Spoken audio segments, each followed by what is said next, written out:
Start more US based e-learning platform. మీరు కూడా slot book చేసుకోవాలంటే ఈ నెంబర్కి కాల్ చేయండి. నమస్తే రమగారు. నమస్తే జయ. రమగారు, ఏదైనా మంచి స్టోరీ చెప్తారా? ఆకతాయి కథ చెప్తాం. కొంతమంది ఉంటారు, వాళ్ళకేం పెద్ద దాని మీద రాబడి ఉండకపోయినా ఇతరులను ఏడిపించుకు తినేవాళ్ళు, వేళాకోళం చేసేవాళ్ళు, ఏడిపించుకు తినేవాళ్ళు, ఏమనాలి టక్కరితనంతో మోసగించేవాళ్ళు, ఎరకాటల్లో పెట్టేవాళ్ళు, ఇలా తమాషాగా ఉంటారు. చందమామ కథల్లో కథ ఎప్పుడో చదివాను నేను. అది చెప్తామా వద్దా అని ఆలోచించి ఊరుకున్నా. ఎందుకు రమగారు? గుర్తొచ్చింది. ఎందుకు వద్దనుకున్నా? ఆకతాయి కదా ఎందుకన్నా? అది నేర్చుకుంటారడా? ఏమోలే, ఏమిటో. ఇప్పుడు ఏంటంటే మనం ఖలీఫా కథలు చెప్తున్నాము, చైనా జానపద కథలు అలాంటివి చెప్తే ఫ్రాన్స్ జానపద కథలు, మీరు ఇలాంటివి చెప్తారేంటి? అలాంటి భావాలు వస్తున్నాయి. కథలు వెతకలేక చచ్చిపోతున్నాను నేను. కథల్లో కూడా ఇలాంటి భావాలు ఉంటాయి. భావాలకి తక్కువే ఉండదు, మనకి చాలా ఉంటాయి. కథ కాదా ఇంపార్టెంట్? కథ ఒకటే ఎందుకు అవుతుంది జయ? అట్లా అంటే పలానా స్టోరీలే చెప్పాలని అలా గిరిగీసుకుని కూర్చుంటే ఇన్ని స్టోరీలు ఎలా చెప్పగలుగుతామండి? కొన్ని వేల స్టోరీస్ కదా. ప్రశ్నలు మీరు వేయకూడదు, మేము ఇలాగే అంటాం. అంతేనా? మేమంతే. ఏదైనా చెప్పగానే మీరు గాజులు వేసుకోలేదు, మీ మెడలో మంగళసూత్రాలు ఉన్నాయా, బొట్టు పెట్టుకోలేదు, వాళ్ళు మేకప్ చేసుకున్నారు ఎందుకు, అలాంటివి అడుగుతారు.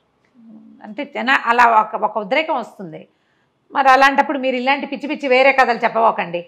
అలాంటివి కూడా వచ్చినా సరే ఇంకా కథలు లేవు, నాకు దొరికింది కథ చెప్తా అంతే. కాదు రమ్మగారు, మనం తాగే నీరు కానీ పీల్చే గారి కానీ మనది అని రాస్తుంటుందా అండి? అలా ఉండదు, కానీ ఇట్లాగే ఆలోచించలేకపోతే ఎట్లా రమ్మగారు? ఫార్వర్డ్గా ఆలోచించొద్దా కదా? మంచి విషయమా పోనీ, అది వినటం వల్ల మనకు సంతోషం వచ్చిందా, దానివల్ల మోరల్ తీసుకోండి, తీసుకోకపోనివ్వండి. మోరల్స్ పక్కన పెట్టు, కాలక్షేపం ఒక మంచి విషయం కదా. దాంట్లో కూడా ఇలా రూల్స్ అండ్ రెగ్యులేషన్స్ పెట్టుకుంటే చేసే వాళ్ళకి చెప్పే వాళ్ళకి చాలా ఇబ్బంది ఉంటుందండి. కష్టమే కొంచెం. అప్పుడప్పుడు కాస్త నేను దీన్ని ఫేస్ చేస్తున్నాను. నాకు పర్సనల్ మెసేజెస్ వచ్చేస్తుంటాయి, మీరు ఇలాంటివి చెప్పకండి, ఫలానా స్టోరీసే చెప్పాలి. సరే, టిల్ అనేవాడు ఒకటి పేరు. ఇదేంటంటే మన దగ్గర ఒక కెమెరామెన్ ఉన్నాడండి, టిల్లు. మన డీజే టిల్లు ఉన్నాడు కదా, అలాగా. ఈ టిల్ ఏంటంటే జర్మనీ కథ. ఇది ఒక పేద సామాన్య కుటుంబంలో పుట్టాడు. చిన్నప్పటి నుంచి చిలిపివాడు, ఏదో ఒక కొంటె పని చేసేవాడు, అల్లరి చేసేవాడు. ఎవరి పైనుంచి దూకుతారో వాళ్ళకి అదేదో దొరుకుతుందని పిల్లల మధ్య పందాలు పెట్టి వాడు మాత్రం దూకేవాడు కాదు, అందరు దూకేవాళ్ళు. చిన్నప్పుడు ఒకటి చెప్తుండేవాళ్ళు, ముక్కు కొక్కితే ఆంజనేయ స్వామి కనిపిస్తాడు. అందరి పిల్లలందరికీ ముక్కు మీద పుళ్ళే 108 సార్లు కోకాలి. తర్వాత ఏమవుతుంది, ముక్కు మీద ఇక్కడ దూలం మీద పల్చగా ఉంటుంది కదా స్కిన్, అందరి పిల్లలకి ముక్కు మీద పుళ్ళు ఉండేవి. అసలు ఎవడు చెప్పాడో వాడు చచ్చినా గోక్కునేవాడు కాదు.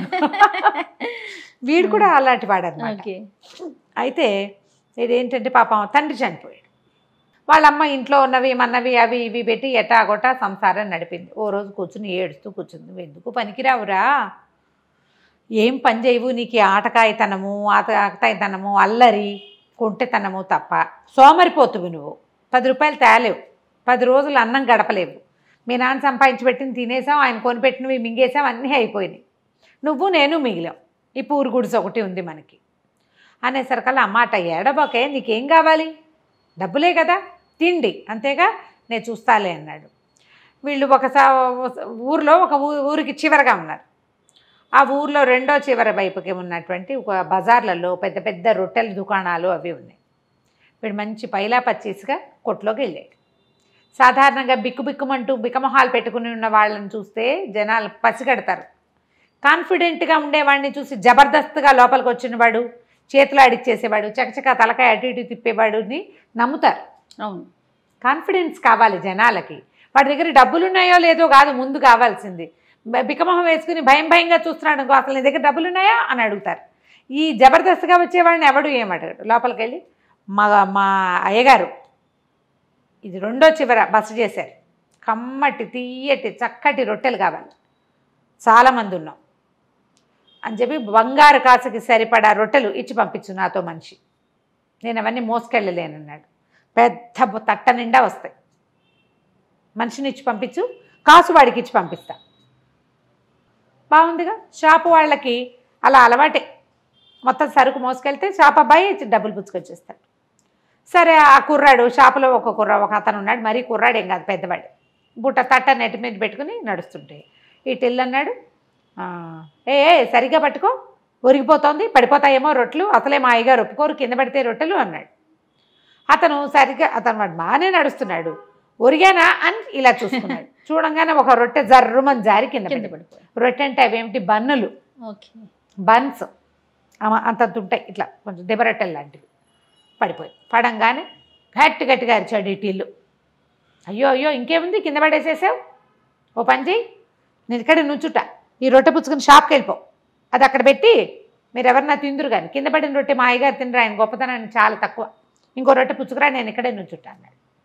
ఇంత బరువున్న తట్ట వాడేం చేసుకుంటాడని వీడు నాదే తప్పు అనుకున్నాడు. ఆ బుట్టలు మోసే అతను గబగబా నడుచుకుంటూ పోయాడు. అతను అటు తిరగంగానే ఈ బుట్టను నెత్తి మీద పెట్టుకుని పరిగెత్తేసాడు.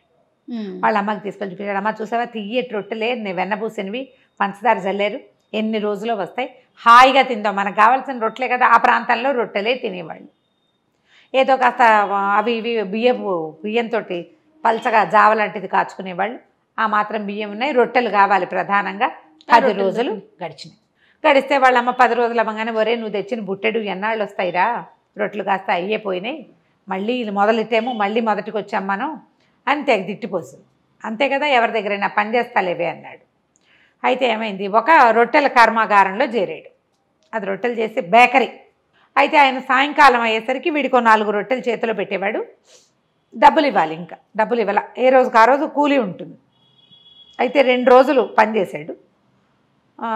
3వ రోజున ఆయన్ని ఎవరో పిలిచారు. ఒరే నాయనా, నేను వచ్చేది, నేను వెళ్ళొస్తాను, ఈ లోపల నువ్వు కాలుస్తావా అన్నాడు.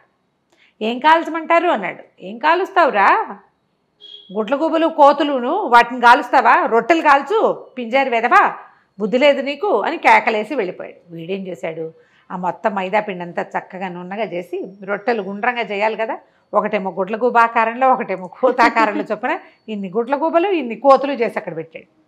చేసి అవన్నీ కాల్చేసాడు. ఆ యజమాని వచ్చాడు. వచ్చి చూసేసరికి ఏముంది, గుడ్ల గూబాకారంలో కొన్ని రొట్టెలు, కోతాకారంలో కొన్ని రొట్టెలు. హాత్ తేరి అని ఆయన అరిచర్చి పోటాడు. మీరే కదండి చెప్పారు, కోతులు గుడ్ల గుబ్బలు కాల్చమన్నారు, ఎవరికైనా ఆర్డర్ ఉందేమోనని కాల్చాను అన్నాడు. అనగానే ఆయన తెగ తిట్టిపోసి, పిండి డబ్బులు పెట్టు, అక్కడ పెట్టు, నువ్వు నీ రొట్టెలు నువ్వే పట్టుపో, ఏం చేసుకుంటే అది చేసుకో వెదవా అని తెగ తిట్టాడు. తిట్టేసరికల్లా వీడేం చేశాడు, వాడి దగ్గర ఏదో కొద్దిగా చిల్లర పైసలు, మీరు నాకు 2 రోజులు కూలీ ఇవ్వాలిగా, ఆ కూలీ డబ్బులు మినహాయించేసుకోండి ఈ పిండికి, ఇంకేదో ఒక పావలాన 10 పైసలు ఉంది, పావలా కూడా ఉంచుకోండి అని ఆ 2 బుట్టల్లో ఇన్ని గుడ్ల గూబ రొట్టెలు ఒక దాంట్లో, కోతి రొట్టెలు ఒక దాంట్లో పుచ్చుకుని పోయాడు. వాటి మీద పంచదార జల్లించుకుని వెళ్ళి ఏం చేశాడంటే, బిస్కెట్లు లాంటివి అనమాట, అవి అంతంతవి చేస్తారు, నాన్స్ అవి ఉంటాయి కదా, నాన్ రొట్టి అంటారు వాటిని. అక్కడి నుంచి వెళ్ళి ఒక చర్చి దగ్గర బయటకు వచ్చినాడు. కోతులు కావాలా, గుడ్ల గుబ్బలు కావాలా, కోతులు కావాలా, గుడ్ల గుబ్బలు కావాలా అని అరుస్తూ. పిల్లలు సరదా పడతారు ఆ బొమ్మలు చూసి. కొంతమంది కొనుక్కున్నారు. ఇంచుమించుగా ఖర్చు అయిపోయినాయి. డబ్బులు చేతిలో పుచ్చుకుని ఇంటికి వెళ్ళిపోయాడు. జనం అంతా తెగ నవ్వారు. ఎట్లా చేసావురా, ఏం చేసావురా అని అడిగితే, ఒక గదిలో ఒక కొట్లో చేరానండి, ఆయన కోతులు కాలుస్తావు, గుడ్ల గుబ్బలు కాలుస్తావు అన్నాడు, 2 కాలు చూపించాను అన్నాడు. ఏదైనా రొట్టె పిండే కదా, అంతేగా. అంటే కోతుల్ని గుడ్ల గుబ్బల్ని ఇనాస్పీషియస్గా ఫీల్ అవుతారు, అపవిత్రమైన వాటికి. పిల్లలకి సరదాగా ఉంటుంది, బొమ్మలు కొనుక్కుంటారు కదా, అట్లా శుభ్రంగా తినేశారు. ఇలాంటి పనులు ఎన్ని చేసేవాడో అటు ఇల్లు. సరే, క్రమంగా కొంచెం పెద్దవాడయ్యాడు, జనాలు గుర్తుపట్టారు వీడిని. వీడు కొంటేవాడు, ఇలాగే ఏదో చేస్తాడు, ఎప్పటికప్పుడు ఇంతే పని చేస్తాడని. ఈ టిల్లుకి ఏ పని చాతకపోయినా ఇలాగే జనాల్ని మోసం చేసి ఎట్లాగొట్లా ఓ గుర్రం కొనుక్కున్నాడు. ఆ గుర్రం మీద తిరుగుతూ ఇట్లాగే జనాల్ని ఏడిపించుకు తింటుండేవాడు. ఓసారి ఆ గుర్రం వేసుకుని తిరుగుతుంటే ఒక పాల కేంద్రం లాంటిది ఒకటి కనపడింది. అక్కడ చాలామంది ఆడవాళ్ళు పాలు పోస్తున్నారు. పోస్తుంటే వీడేం చేశాడు, ఓ గంగాళం కొనుక్కొచ్చి అక్కడ పెట్టి, ఈ గంగాళం నిండేదాకా పాలు పోయండి, మీకు డబల్ ఇస్తానన్నాడు. వచ్చిన ప్రతి వాళ్ళు గంగాళం నిండా పాలు పోసేశారు. పాలు పోసేసాక ఇతను అన్నాడు, వచ్చే వారం వచ్చి డబ్బులు తీసుకెళ్ళండి అనేసరికి వాళ్ళంతా పోట్టాడారు. డబ్బులు కావాలి. అయితే మీ పాలు మీరు పట్టుకోండి. ఎవరి పాలు వాళ్ళు పట్టుకుపోవాలంటే లైన్గా ట్యాప్ కింద నిలబడ్డట్టు ఎందుకు నిలబడతారు, జనాలు తొక్కిసలాటై సగం పాలు కిందే పోయినాయి. అయ్యో, అక్కడంతా జనాలు చుట్టూతా చేరి సరదా చూస్తున్న వాళ్ళంతా చూస్తూ ఉండగానే ఇటు కాస్తా వెళ్ళిపోయాడు. ఇట్లాంటి పనులు చేసేవాడు అనమాట. అయితే ఏమైంది, క్రమంగా అలా ఇలాంటి పనులే చేస్తుండేవాడు. అయితే కొన్ని రోజులకి ఏమైంది, ఏమి డబ్బులు మిగల్లా అతని దగ్గర. వాళ్ళ అమ్మ చచ్చిపోయింది, ఈ గుర్రం ఒకటే ఉంది. గుర్రాన్ని అమ్మేయాలనుకున్నాడు. గుర్రాన్నేమో అమ్మడం ఇష్టం లేదు, అమ్మపోతే బండి నడిచేలాగా లేదు. అక్కడి నుంచి ఏం చేశాడు ఆలోచిద్దామని ఒక కొట్టంలో గుర్రాన్ని కట్టేశాడు. కట్టేసి బయట బూట్ డ్రెస్ పెట్టాడు. నా దగ్గర ఒక అత్యద్భుతమైన గుర్రం ఉంది, తల ఉండే చోట తోక, తోక ఉండే చోట తల ఉన్నాయి. దానికి తల ఉండాల్సిన చోట తోక ఉంది, తోక ఉండాల్సిన చోట తల ఉంది. బ్రహ్మాండంగా పరిగెడుతుంది, మామూలుది కాదు అది. చూడదలుచుకున్న వాళ్ళు తలా ఒక రాకాసు ఇవ్వండి అని పెట్టాడు. గుర్రం కనపట్ల, అందరు సందులో నుంచి చూస్తున్నారు, కనిపించట్లే. అదంతా పకడ్బందీగా కట్టేస్తుంది. సరే ఏముంది, జనాలు ఒక రాకాసే కదా, బోళ్ళంతమంది రాకాసులు ఇచ్చారు, జేబులు నిండిపోయినాయి. టడా ఆయన పెద్ద మ్యూజిక్ పెట్టి ఆ గుర్రాన్ని బయటికి తీసుకొచ్చాడు. చూస్తే అందరూ ఇదేంటి మామూలుగానే ఉంది కదా అన్నారు. మెళ్ళో కట్టి ఉండాల్సిన తాడుని తోక దగ్గర కట్టాడు. చూసుకోండి వింత గుర్రం. జనాలంతా పగలబడి నవ్వారు. రాకాసులు వచ్చిన వాళ్ళు కాసు కోసం ఏం పోట్లాడతారు, అదే కదా. కొన్నాళ్ళకి డబ్బులు వచ్చేసినాయి. ఇలా ఎన్ని కోతి పనులు చేసేవాడు. ఒకసారి ఏమైంది, ఇతను ఒక నగరంలో నుంచి లోపలికి వెళ్తుంటే ఒక 12 మంది బిచ్చగాళ్ళు కూర్చున్నారు. వాళ్ళు పాపం చాలా బాధపడుతుంటారు. బిచ్చగాళ్ళు అంటే ఎందుకు, గుడ్డివాళ్ళు, అందరూ గుడ్డివాళ్ళే. వాళ్ళు ఎవరో ఒకళ్ళ సహాయంతో అక్కడికి వచ్చి కూర్చుంటారు, సాయంకాలం మెల్లిగా వెళ్ళిపోతారు. ఈయన అన్నాడు వాళ్ళ దగ్గరికి, నేను మీ అందరికీ తలా ఒక బంగారు కాసు ఇస్తా. 12 మందికి 12 కాసులు. చక్కగా ఊళ్ళో సత్రం ఉంది కదా, వాళ్ళ ఒక వారం రోజుల పాటు మీరు హాయిగా తిని పడుకుని విశ్రాంతి తీసుకోండి. అంటే బాబాయ్య నువ్వు ఎంత గొప్పవాడివి, ఎంత దానపరుడివి అని వాళ్ళంతా సంతోషించారు. ఒట్టిగా వెళ్ళి అక్కడ పడుకుంటామంటే ఆయన ఒప్పుకోడు. బంగారు కాసులు ఉన్నాయి కదా, సరే ఇదిగోండి 12 కాసులు అన్నాడు. ఈ 12 మంది ఏమనుకున్నారు, తమలో ఎవరో ఒకడా 12 కాసులు తీసుకున్నారనుకున్నారు. ఎవ్వరికీ ఇవ్వలే అతను, ఇవ్వకుండా వెళ్ళిపోయాడు. వీళ్ళు తమ దగ్గర బంగారు కాసులు ఉన్నాయన్న దిలాసాతోటి ఊళ్ళో నగరంలోకి వెళ్ళిపోయి, నగరంలో ఒక పేరెన్నిక గన్న సత్రం, అక్కడ చాలా పెద్దది, స్నానశాలలు ఉన్నాయి, లోపల ఎంతో చక్కటి భోజనం దొరుకుతుంది, హాయిగా విశ్రాంతి తీసుకోవడానికి ఎంత బాగుంటుందో వాళ్ళ దగ్గర. అందులోకి పోయారు. పోయేసరికి ఇదేమన్నా ధర్మసత్రం అనుకున్నారని సత్రం యజమాని వీళ్ళని అదిలించాడు. ధర్మసత్రం ఏంటి, ధర్మసత్రం అని మేము అనుకోలేదు, మాకు తెలుసు ఇది పెయిడ్ సత్రం అని. మా దగ్గర 12 బంగారు కాసులు ఉన్నాయి, ఒక్కొక్కళ్ళు ఒక బంగారు కాసు ఇస్తాం. ఎన్ని రోజులు ఉంచుకుంటామంటే వారం రోజులు ఉంటాను అన్నాడు. ఒక కాసుకి 1 వీక్. హాయిగా వారం రోజులు సుఖంగా ఉన్నారు వీళ్ళు. వారం అయ్యేసరికల్లా వాడికి వారం అయిపోయింది, నా డబ్బులు ఇచ్చి కదలండి అన్నారు. అలాగే తీసుకో అన్నారు. తీసుకో అంటున్నారు. ఇందులో వీళ్ళలో ఒకడన్నాడు, ఒరే బంగారు కాసులు ఎవరున్నాయో ఈయనకి ఇవ్వండి రా అన్నాడు. నా దగ్గర లేవంటే నా దగ్గర లేవన్నారు. అప్పుడు వీళ్ళకి అర్థమైంది బంగారు కాసులు ఎవ్వరికీ ఇవ్వబడలేదు. అక్కడి నుంచి గట్టిగా అరిచి అతను ఏం చేశాడు, వీళ్ళందరినీ బందిఖానాల్లో పెట్టాడు.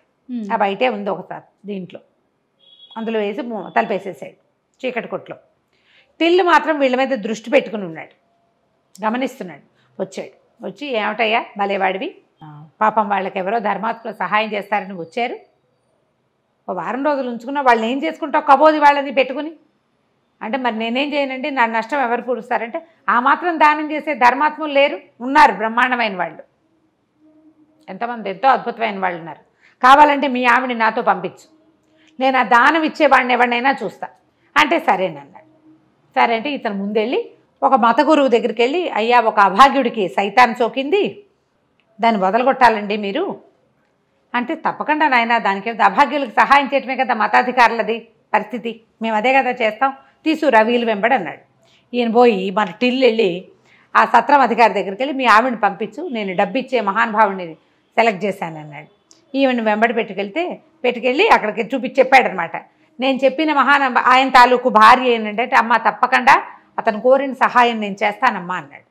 అంటే ఈవిడేమనుకుంది, ఓహో సహాయం చేస్తానన్నాడుగా, అందుకని ఇంటికెళ్ళి ఆ సత్రం అధికారితో చెప్పింది భర్తతోటి, ఏమండి వాళ్ళని వదిలేయండి, పాపం మతాధికారి సహాయం చేస్తానన్నాడండి, డబ్బులు ఆయన ఇచ్చేస్తాడు, గుడ్డివాళ్ళది పాపం ఎందుకు, ముసలివాళ్ళు గుడ్డివాళ్ళు వదిలేయండి అంటే, అమ్మాయి వారం రోజులు హాయిగా జీవించిన గుడ్డివాళ్ళు తమకి దానం చేసిన వాడిని ఎవరినో శతాయువుగా దీవించి వాళ్ళ దారిని వాళ్ళు పోయారు, ఎక్కడికో వెళ్ళిపోతారు ముష్టడుకోవడానికి. సరే రెండో రోజున సత్రం అధికారి పనులన్నీ చక్కబెట్టుకుని మతాధికారి దగ్గరికి వెళ్ళాడు. వెళ్తే ఇద్దరు కాసేపు డిస్కషన్ చేశాక ఆయనకు అర్థమైంది, తనకి సైతాన్ వదలగొట్టడానికి మాట్లాడి పెట్టారు తప్పిస్తే తనకి డబ్బు ఇవ్వడానికి కాదు అని జనానికి తెలిసింది. అందరూ నవ్వి కేకలేసి ఎక్కిరించుకుని ఇలా సరదా పడేవాళ్ళు అనమాట. కొన్నాళ్ళు ఇలా గడిచాక మొత్తానికి ఇతన్ని పట్టేసుకున్నారు, అధికారులందరూ పట్టుకున్నారు. ఏంటి, ఇతను అందరినీ మోసం చేస్తాడు. ఇందులో పెద్ద పెద్ద మోసాలు ఏం లేవు, ఒక మాదిరి మోసం కానీ చేస్తాడు. పట్టుకున్నాక ఏం చేశారు, టిల్లుని ఉరిదీస్తామన్నారు. శిక్షలు పడ్డాయి. ఇలా మోసం చేసిన వాళ్ళకి ఉరి శిక్ష ఉంది ఆ ఊళ్ళో. ఉరి శిక్ష వేస్తామని మొత్తం జనం అంతా చేరారు. వాళ్ళలో కొంతమందికి వీడికి ఉరి శిక్ష వేయడం ఇష్టం లేదు, వాడి వల్ల సరదాగా మంచిది, ఎప్పటికప్పుడు ఇలాంటి సంఘటనలు చెప్పుకుని నవ్వుకోవడానికి బాగుంటాయి. అందరూ నుంచున్నారు. నుంచుంటే సరే ఇతనికి ఊరేస్తుంటే ఆఖరి కోరిక చెప్పమన్నారు. టిల్లు అన్నాడు, ఇంతమంది వచ్చారు కాదండి, నా వల్ల ప్రభుత్వానికి ఇంత ఖర్చు అవ్వాలా చెప్పండి, ఓ వజ్రస్థానం, ఓ ఊరేసేవాడు, వాడికి డబ్బులు ఇవ్వాలి, ఇదో కొత్త తాడు, ఇవన్నీ ఎందుకండి వేస్ట్ అనవసరంగా, ఓ పాత తాడు తెప్పించండి అనేసరికి అధికారులకు ఏమనిపించింది, వీడు ఏదో ఖర్చు తప్పిస్తానంటున్నాడే. ఊరేసేటప్పుడు కూడా మళ్ళీ అధికారులు ఆలోచించారు. వాడు చెప్తున్నాడు ఒక ఐడియా, వాడు అలా కన్విన్సింగ్గా చెప్పగలడు అనమాట. వాడు ఏదో ఐడియా చెప్తానంటున్నాడని వాళ్ళు కొంచెం ఆలోచించుకొని సరే అన్నారు. అక్కడి నుంచి వాడిని దింపారు. ఊరు వేసేవాడికి జీతం ఇవ్వాలి, ఈ పని చేస్తుంది, వాడు నెలకి ఇన్నని వేస్తాడు. ఆ వేసిన దానికి ఆ అకౌంట్ నుంచి వీడిని తీసేయచ్చు. కొత్త తాడు కూడా వేస్ట్ అవ్వదు. తాడు తీసి పక్క పెట్టి ఓ తాడు తెప్పించారు, కిందకి దింపారు, ఆ తాడు చేతికి ఇచ్చారు. సరే అన్నారు. అనేసరికి అలాగేనండి, నాకు అవకాశం ఉన్నప్పుడు చేయి తీరిగిన అయినప్పుడు ఈ పాతోడితోటే ఊరేసుకుంటారని జంపు. అలా పారిపోయేవాడు అనమాట. ఆఖరికి అతను చనిపోయేటప్పుడు కూడా ఈ రాజ్యం నాకెంతో మేలు చేసింది, నా మొత్తం యావదాస్తి రాజ్యానికి రాస్తున్నాను అని వీలునామా రాసి చచ్చిపోయాడు. సూపర్. రాజ్యానికే తన డబ్బంతా ఇస్తానన్నాడు, ఇంతమందిని మోసం చేశాడు, వాడి దగ్గర కోట్లు ఉంటాయని సకల రాజమర్యాదలతోటి అతనికి అంత్యక్రియలు చేసి ఆయనకు పెద్ద సమాధి కూడా కట్టారు. అవన్నీ అయిన తర్వాత ఆయన బాక్సులు ఓపెన్ చేస్తే అందులో కంకర రాళ్ళు ఉన్నాయట. చనిపోయేటప్పుడు కూడా తమాషానే, ఆకతాయితనంతో చేశాడు. ఇలా కొంతమంది కనిపిస్తారు. కథలు కొన్ని సరదాగా ఉంటాయి, సరదాగా వినడానికి అంతే బాగుంటుంది. వేరే దేశం వేరే జాతివా అన్న ఆలోచన చేయబోకండి. రైట్. నమస్తే. నమస్తే.